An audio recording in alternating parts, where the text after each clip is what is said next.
Ce programme est financé par les amis et partenaires du ministère de Joyce Meyer. Regardez-moi, Dieu ne vous décevra pas si vous n'abandonnez pas votre foi. Dieu ne vous décevra pas.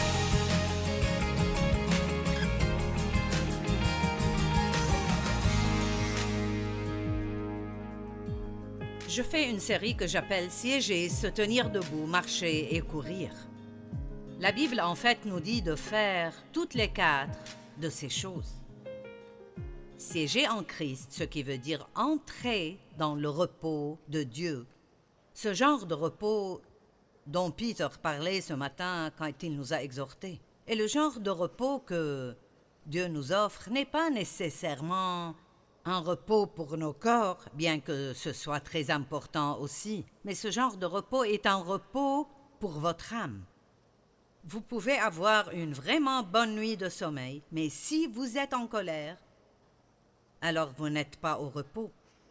Vous pouvez aller en vacances, mais si vous êtes inquiet tout le temps, alors vous n'êtes pas au repos.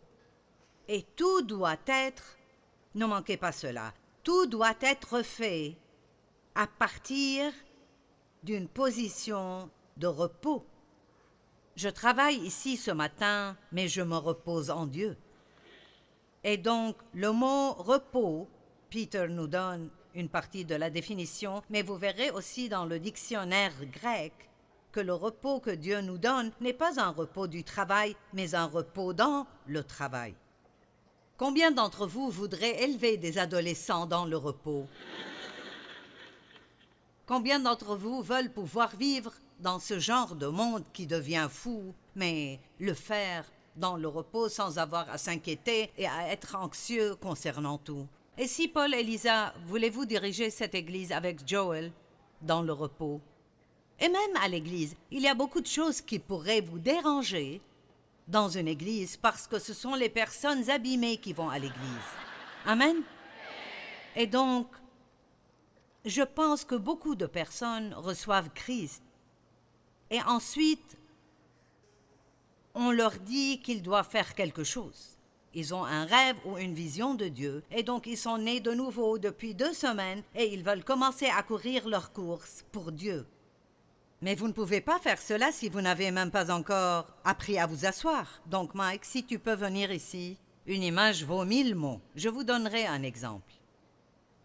Voici le pasteur de notre équipe, Mike Shepard.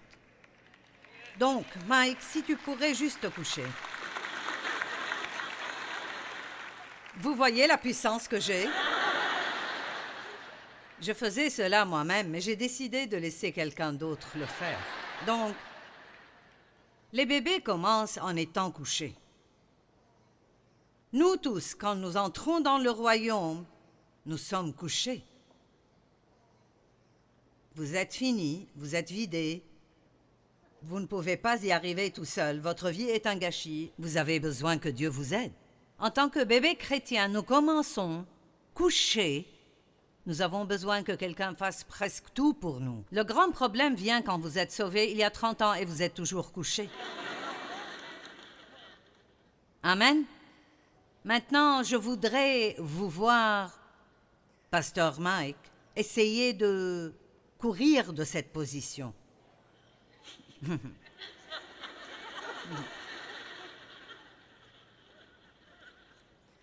Savez-vous combien nous luttons en essayant de faire des choses avant leur temps parce que nous avons des choses qui ne marchent pas dans nos vies? Assieds-toi, s'il te plaît. Tu peux t'asseoir. Très bien. Maintenant, nous faisons du progrès. Ceci représente savoir qui vous êtes en Christ et entrer dans le repos de Dieu. Comme par exemple une personne qui siège en Christ se moque de ce que d'autres personnes pensent d'elle. Ne serait-ce pas soulageant? Ou bien c'est le moment d'arrêter de dire oui alors que votre cœur crie non. Oui, wow, j'ai entendu un wow, vous savez. Au lieu de sentir que vous devez garder tout le monde heureux, pourquoi ne pas suivre la direction du Saint-Esprit et le laisser vous rendre heureux? D'accord. Maintenant, en tant que bébé, la première chose que nous apprenons à faire est de nous asseoir. Puis nous rampons, nous marchons et nous courons. D'accord, tu peux te lever et te tenir debout. Vous voyez, en tant que chrétiens, on nous dit de tenir ferme et nous parlerons de tenir ferme à travers toute tempête dans la vie. Mais ce que je veux dire est, vous ne pouvez pas tenir ferme sur vos jambes si vous ne savez pas comment rester assis à l'intérieur. Comprenez-vous ce que je dis? D'accord. Maintenant, marche un peu. Nous allons parler de marcher dans la deuxième séance. Maintenant, cours. D'accord. Très bien, tu peux retourner à ta place. Après que Jésus soit ressuscité, la Bible le montre toujours comme siégeant. Celui qui siège sur le trône, il monta au ciel et siégea à la droite de Dieu, le Père. Auquel des anges Dieu a-t-il dit « Viens et siège à ma droite jusqu'à ce que je mette tes ennemis à terre sous tes pieds ».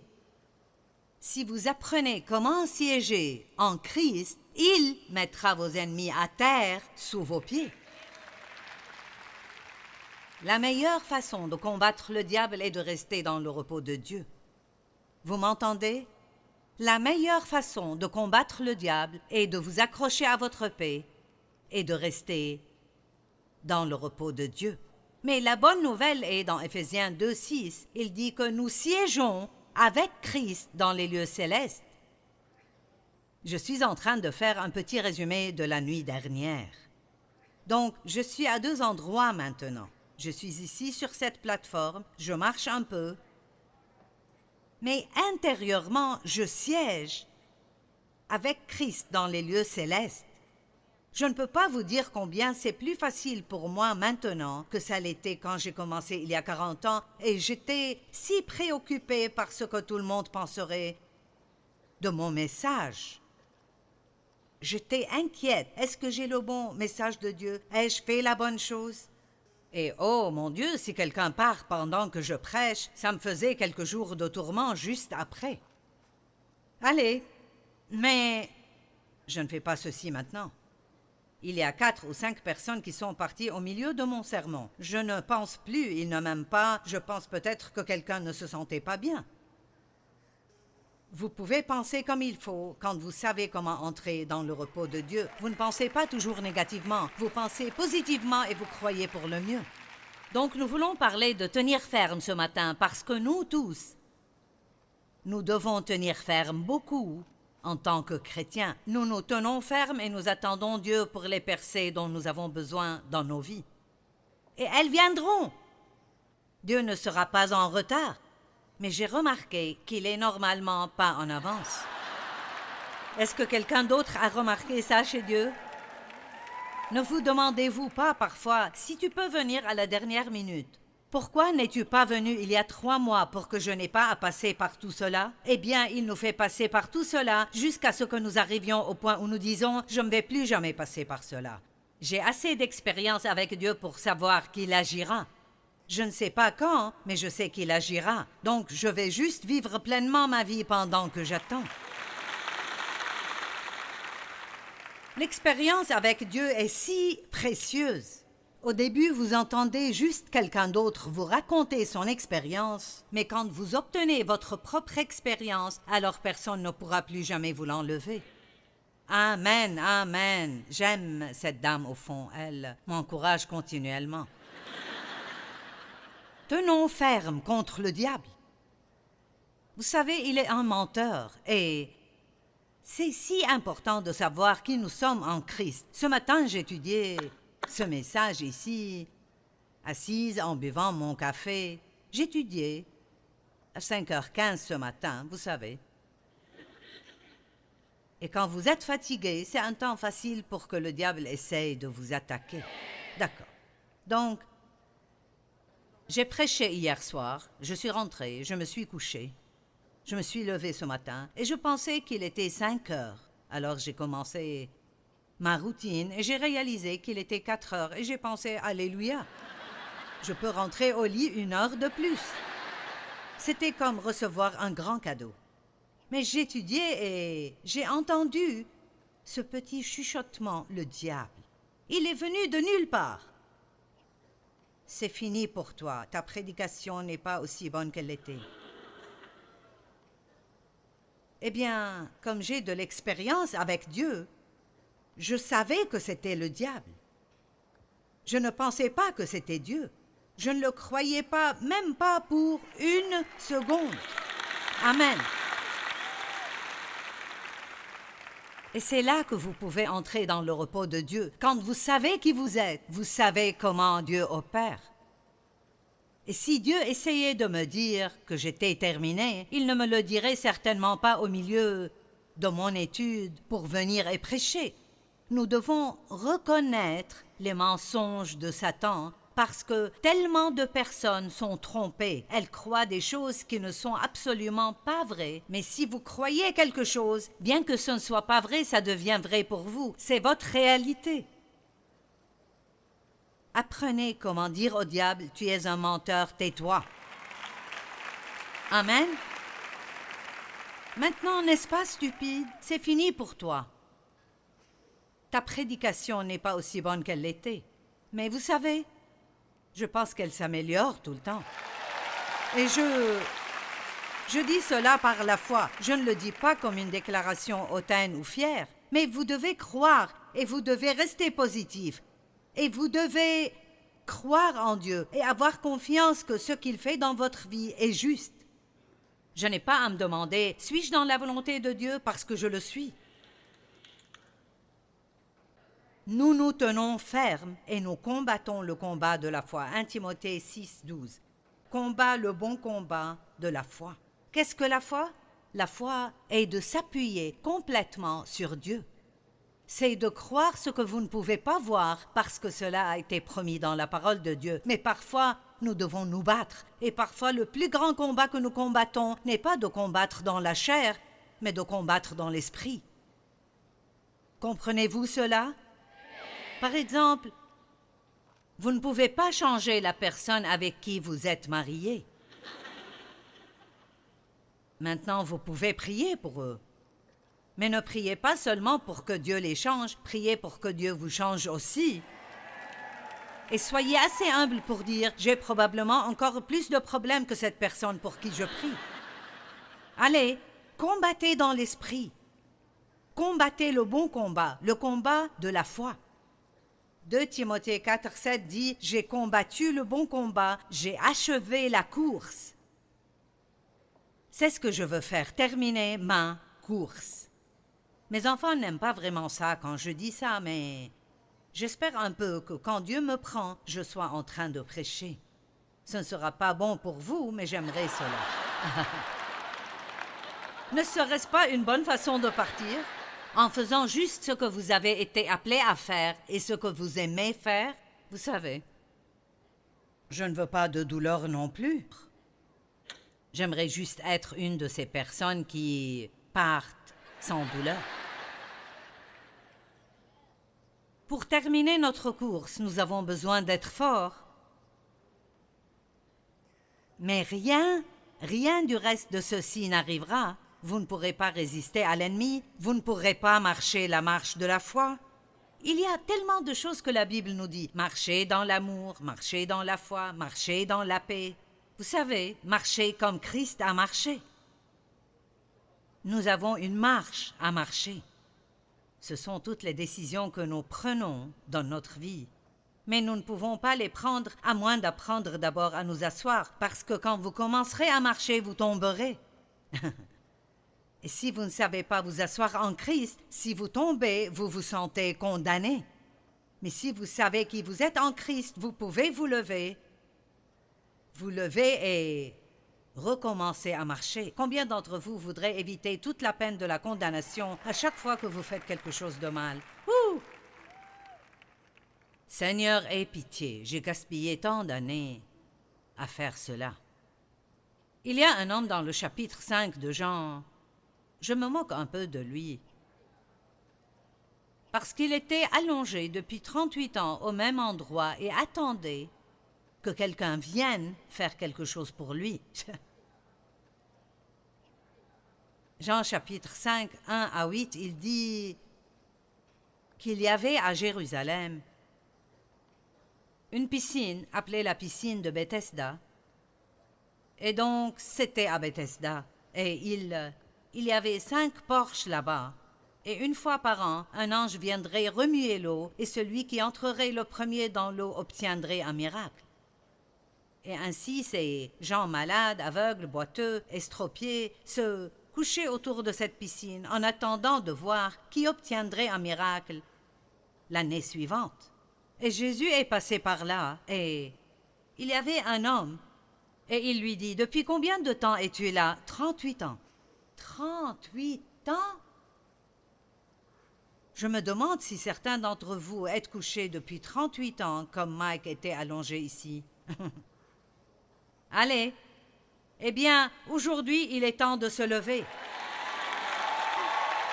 Eh bien,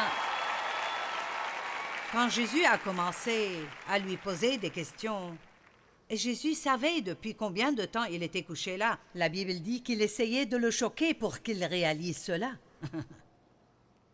Et donc, peut-être que c'est un peu ce que j'essaie de faire en ce moment. Depuis combien de temps tournez-vous autour de la même montagne stupide?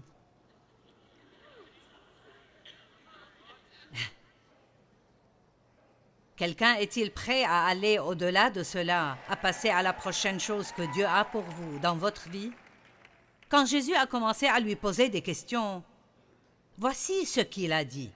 Il a dit, « Seigneur, quand l'ange vient et les eaux sont remuées, je n'ai personne pour me mettre dans la piscine et tout le monde me dépasse toujours. »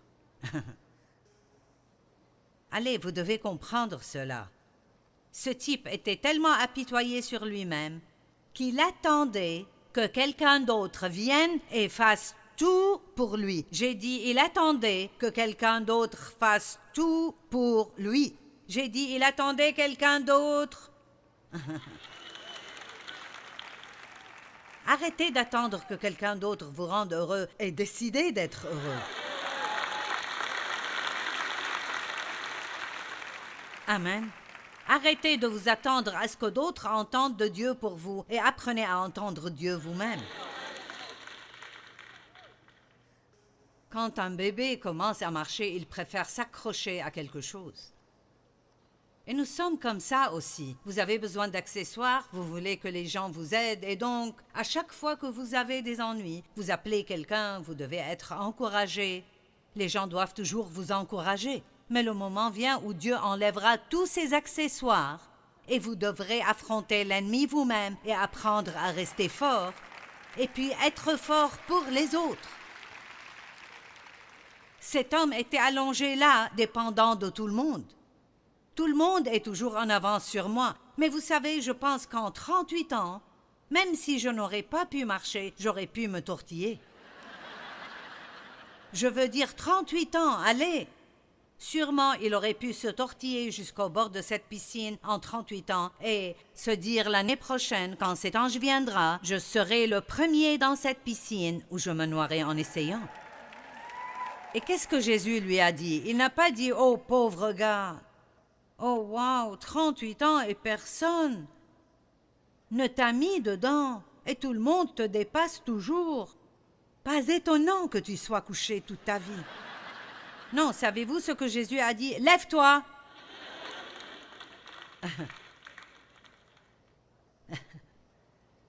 Lève-toi! Dans la Bible, il y a un grand point d'exclamation.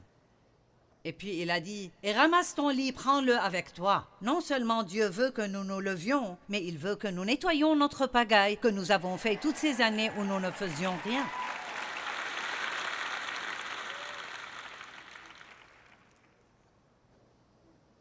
Éphésiens 6 dit que, versets 12 et 13, « Nous n'avons pas à lutter contre la chair et le sang, mais contre les dominations, contre les autorités, contre les princes de ce monde de ténèbres, contre les esprits méchants dans les lieux célestes. » Donc nous combattons une guerre, nous sommes dans une guerre, mais c'est une guerre spirituelle. Comment allez-vous vaincre le diable? Vous ne pouvez pas le frapper. Vous ne pouvez pas l'étouffer ni l'assommer. Nous devons le combattre spirituellement.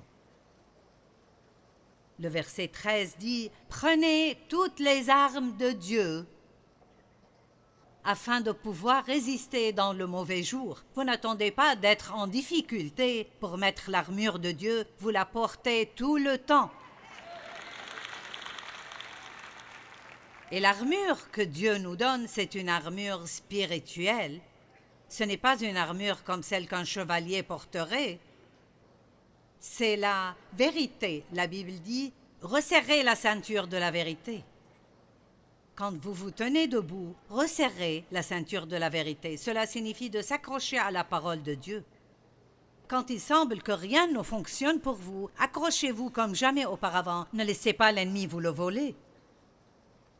Romains 8 dit « On nous considère comme des moutons destinés à l'abattoir. Mais dans tout cela, au milieu de nos problèmes, nous sommes bien plus que vainqueurs. »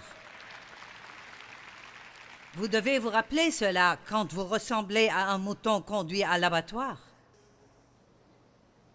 Certains sont à cet endroit en ce moment. Vous dites à un non-croyant que vous avez la victoire et il pense que vous avez perdu la tête. Parce que pour eux, ce qu'ils voient, c'est que rien ne fonctionne. Amen. Et c'est ce que le diable veut que vous croyiez. Vous perdez votre temps. Mais vous serrez cette ceinture de la vérité et vous dites « Ma percée viendra, Dieu est fidèle. »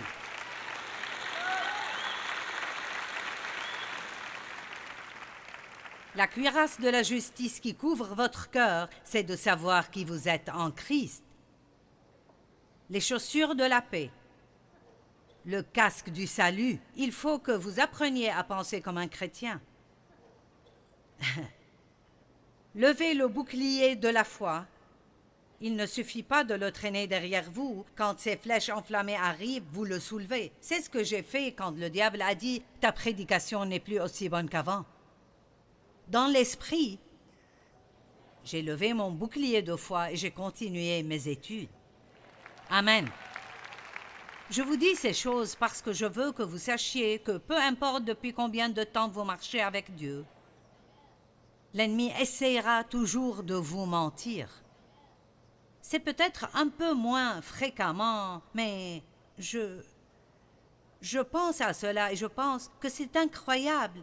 Après toutes ces années et tous les milliers et milliers de sermons que j'ai prêchés, pourquoi vraiment, au milieu de mes études, est-ce que j'entendrai quelque chose comme ça? Parce que Satan est un menteur et il veut toujours vous faire. Maintenant, écoutez, doutez de vous-même.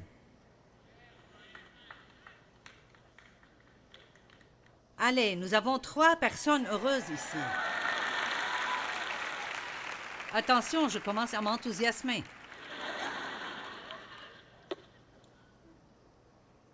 Oh mon Dieu, notre marche avec Dieu est un tel voyage. L'épée de l'esprit, vous maniez l'épée de l'esprit qui est la parole de Dieu. Lorsque vous êtes dans une bataille, vous devez déclarer la parole de Dieu. Et couvrez le tout avec la prière. Oh, j'aime la prière, la simplicité et la puissance de la prière. Comme c'est merveilleux de rester au repos, de prier pour les choses et de profiter de votre vie pendant que Dieu travaille sur votre problème. La prière n'est pas quelque chose que nous sommes obligés de faire, c'est un grand privilège. Nous devons rester debout pendant que nous attendons. Marc 11, 23 dit « Ayez foi en Dieu ».